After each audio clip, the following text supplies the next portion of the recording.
Two schools are being inundated with homeless encampments in Seattle. Yeah, look at that. Parents are shocked after learning that their kids will return to school, to the classrooms, despite the fact that homeless tents are either on or near school property, at least one elementary school and one middle school. Yeah, we're glad they're going back to class, but we don't want them to walk through this to get there. Lawrence Jones joins us live with more as parents and teachers demand the district take some action. Lawrence, what'd you find? Yeah, it's out of control. Yes, parents are outraged after a year of remote learning. Some Seattle kids will be coming back to school with homeless encampments next to their classroom. Now, the Broadview Thompson School, which serves K-8 students, and the Edmond Middle School are both affected.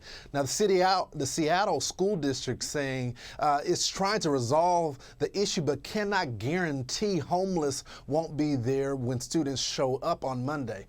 Parents have been calling on the district to remove the encampments for months now, but have had no success. The city is also refusing to insert themselves into the situation, saying it's not their jurisdiction. It's the school district jurisdiction. It's just another sign of the growing problem in the city, which residents I spoke to last week, they say they're fed up with it.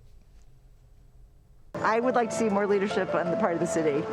And I do have a teenager, and he's just really distressed about the situation. It's not the only city that's struggling, though. Officials in Los Angeles are considering homeless camps at the beach. 2 LA councilmen asking for temporary tiny homes to be put in the parking lot of 3 LA beaches. The proposal also calls for safe parking and camping areas for those living out of their cars or RV. At least one petition has already been created saying the initiative would bring crime and drugs into the community.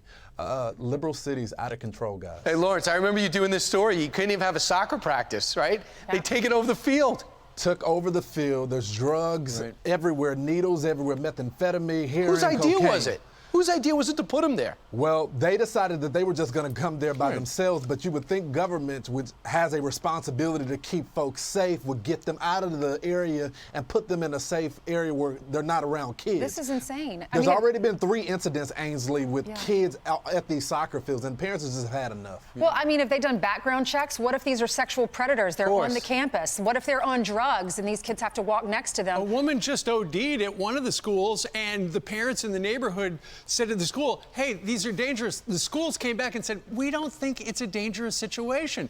It's a dangerous situation. Yeah, the school and the city are going back and forth with whose responsibility it is to clean up the area. Why won't they just all pitch in 50-50? We make taxes to both of the groups. They need to pitch in so the kids can come back to a safe environment. Is law enforcement not able to go in there and tell them to leave? Well, Ainsley, I talked to my law enforcement sources. They said they've been told by the city to have a hands-off approach, to not get involved. I mean, these people are openly doing drugs, shooting up in needles. If you go to these communities, you see needles being stuck in these people. They do it out in the open. They cook drugs out in the open. They've been told to not do anything about it. When you look at these communities, it's a beautiful neighborhood, and right in the middle of all of this are these encampments. Now, we want these people to get the help that they need, but you cannot have needles open everywhere where kids are. It's common sense. Yeah, they're not looking for help, though. That's the problem. Lawrence, thanks so much. Appreciate it. Thanks, guys. Another reason not to send your kid to school. I know. In person. I love this police. It's, as a country, we're hands-off when it comes to law enforcement. I love that you have to teach your kids, say no to drugs, but yet they're stepping over needles to get into the classroom. You could point exactly to the drugs to say no to. That drug, that drug, or that drug. Right. Yeah.